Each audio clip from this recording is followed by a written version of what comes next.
Well, I still feel like total crap, but I'm going to respond to someone who's defending Mr. Repzion, and then I'll be abusing him. Go. Well, I stumbled upon a video that I really feel like responding to, mainly because it's a topic that I feel strongly about. Even though the persons involved, I hardly know them. It was a video response made by Snakepliskinist, who I don't really know him. I watched 2 or 3 of his videos, but that's it. And he responded to Mr. Repzion, who I know a little better by virtue of having watched more videos, but whatever. It doesn't really matter what my relation to or non-relation to those people is. It's about the topic. So what was going on was that Mr. Repzion had this little experiment that he did where he put on fake earrings and fake snake bites and then gauge the reaction of his subscribers. And let me just play back part of the video. First it's him speaking, and then it's Snakepliskinist responding to it. But what's just so ironic is that these same people on my channel who watch me say that they shouldn't judge a homosexual, they shouldn't judge and condemn someone simply for loving a man or loving a woman, you know, same-sex relationships, and yet they have the guts to write comments saying how ugly I look with earrings or how ugly I look with snake bites. Well, yeah, but these things that you do for your personal appearance are entirely for the benefit of other people. After all, you can't see the snake bites, you can't see the earrings. And here I have to call bullshit. You can't just generalize that. Who are you to tell him or anybody what their reasons are for doing what they're doing? Oh, well, you're right. I do make this generalization based on a little bit of a prejudice, and that is I assume that the person I'm talking to is not completely motherfucking insane, which is to say, I believe that their actions have some sort of logical purpose.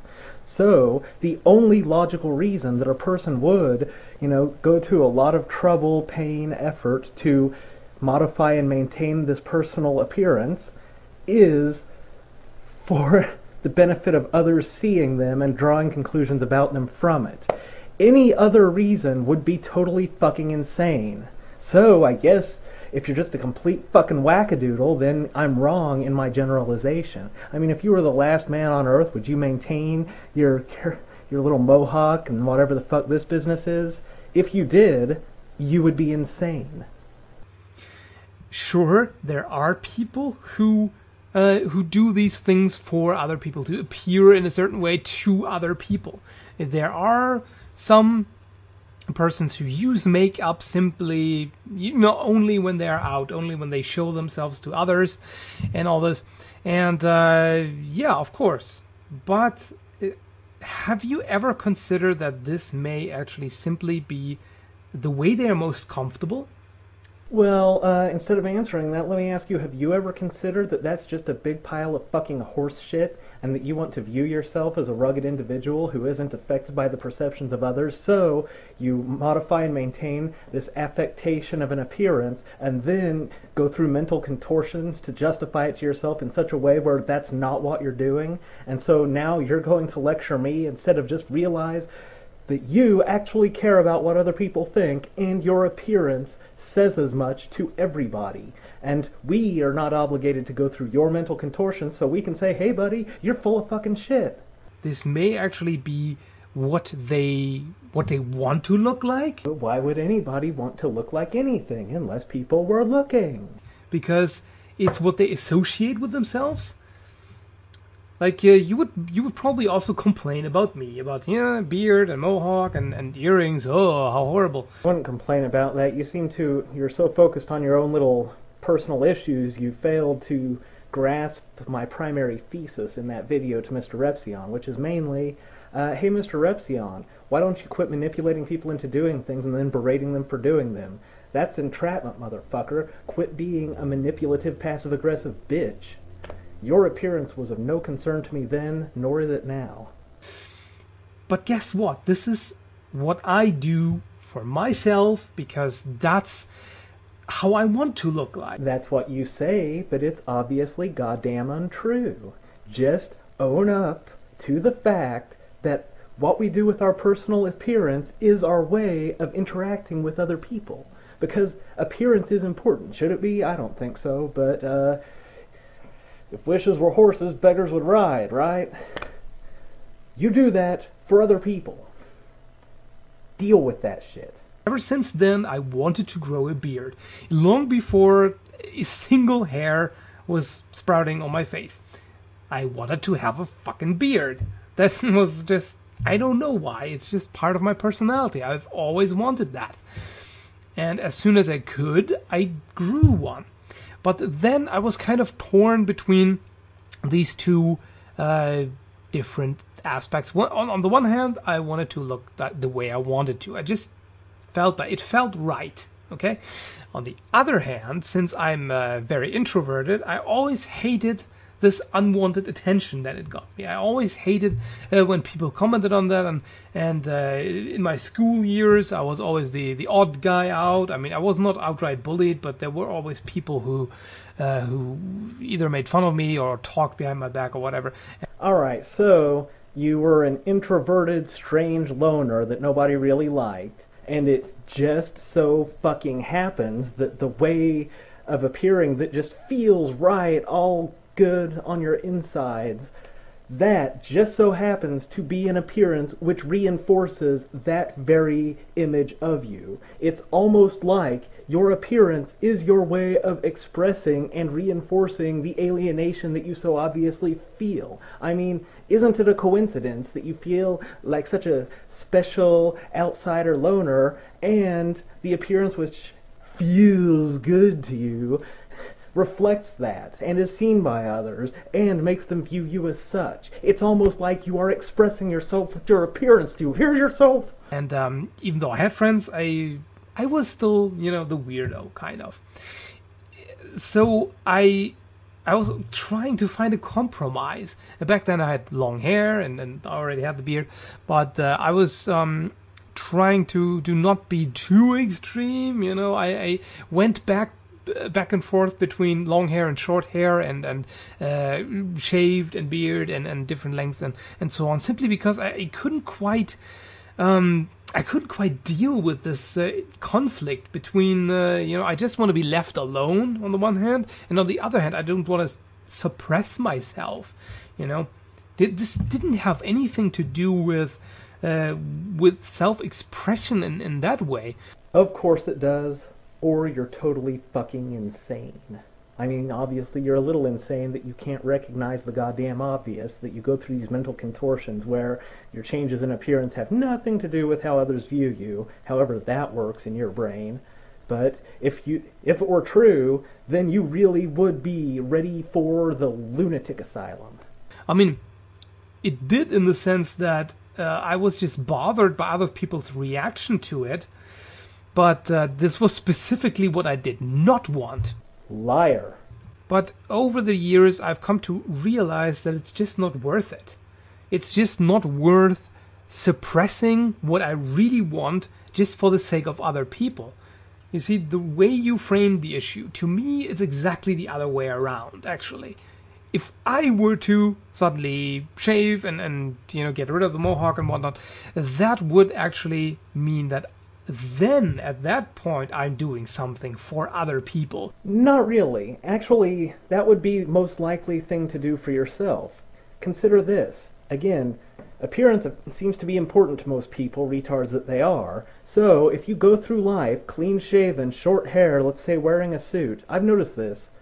People will listen to you like you actually have something worthwhile to say, no matter what retarded horseshit you're saying. So really, the path of least resistance through life, the most utilitarian thing to do, the most self-centered thing to do, the most non-expressive thing to do, is be clean-cut, short hair, wear a suit. Because that is not what I want.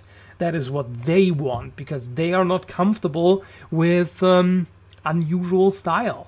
Dude, I can't tell how old you actually are, but you sound like you're a teenager and you look like you're older than a teenager. I don't know what's up with that, but seriously, that's teenager talk right there.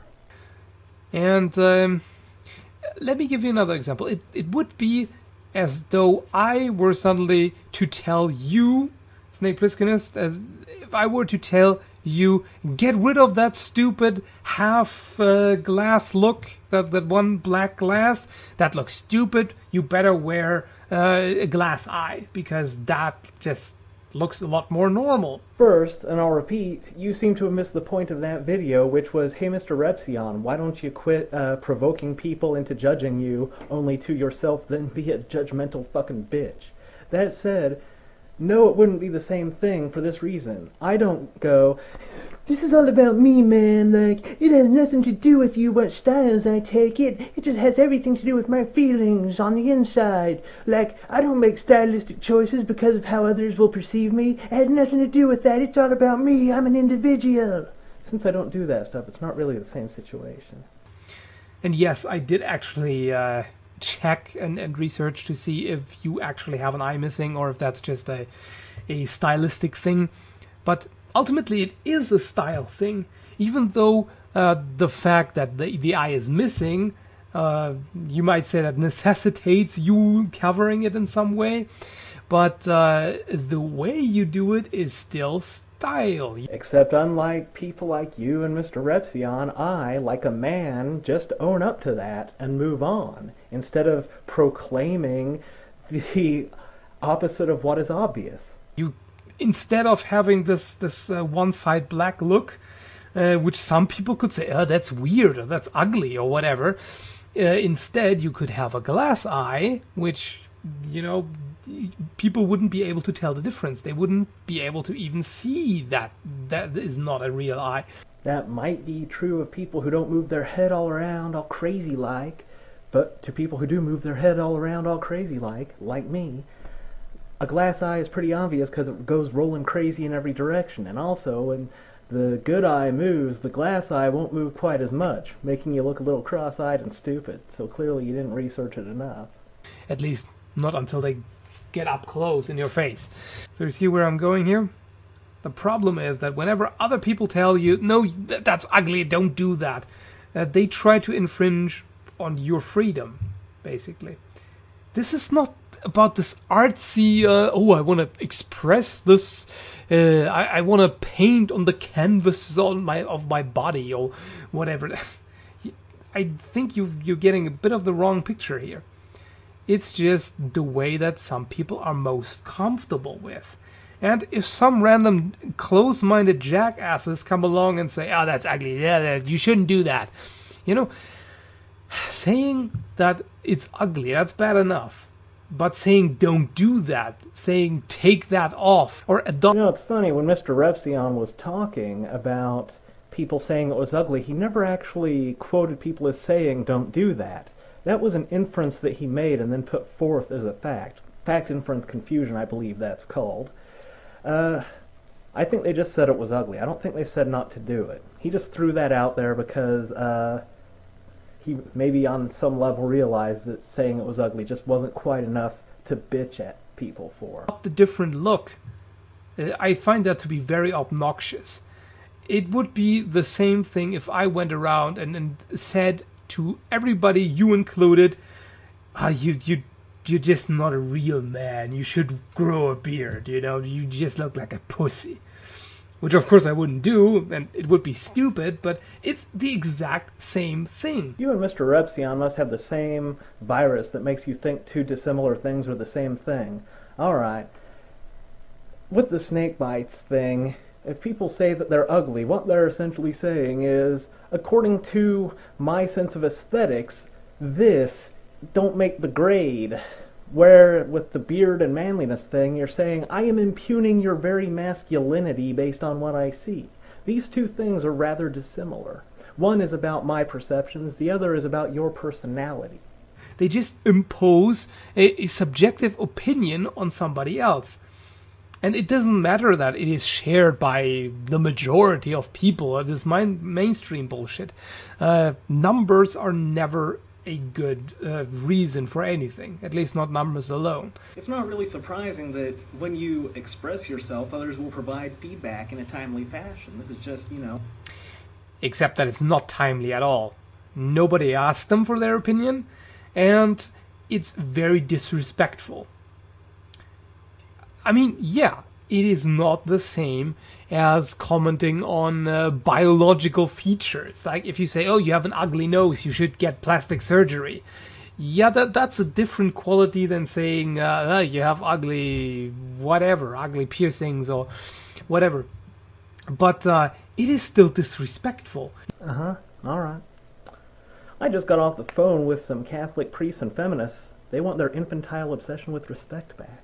You're still insulting the way that they feel most comfortable with. And it's not like they harm anybody. It's not like they're snake bites or whatever other piercings or tattoos or whatever. It's not like those things just spray acid at everybody who looks at them. Again, you're under the mistaken impression that I give a shit what people do with their piercings or what the fuck ever. But, you know, I'm one of the people that people like you should hate because I just don't give a shit. People such as yourself who have these appearance things, they love people to give a shit. They love the harsh rebuke of others. My total fucking indifference, it's like poison to them. So, yeah, I mean, you should hate me for that, man. Because I don't give a shit. I just don't. Do your little mohawk, put a fucking plate in your lip like one of those Aborigines I saw on National Geographic. I just don't care. I don't. I don't care if you're hurting people. I don't care if you're helping people. I just don't care. My point was, don't be a manipulative bitch, Mr. Repsion. It's just you're really focused on your own issues here. And you need to focus on my issues. Because I'm what's important here.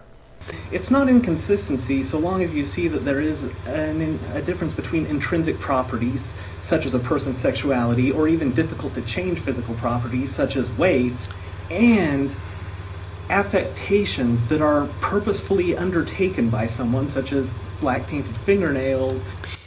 And here's something that you seem to be completely overlooking. Personality is intrinsic.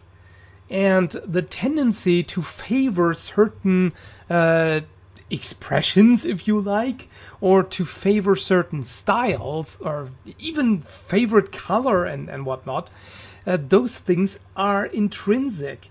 I'm not trying to claim here that there is a gene encoding for favoring black leather clothes. Oh yeah, maybe personality is intrinsic, although you can change it to a certain degree. But you know what isn't?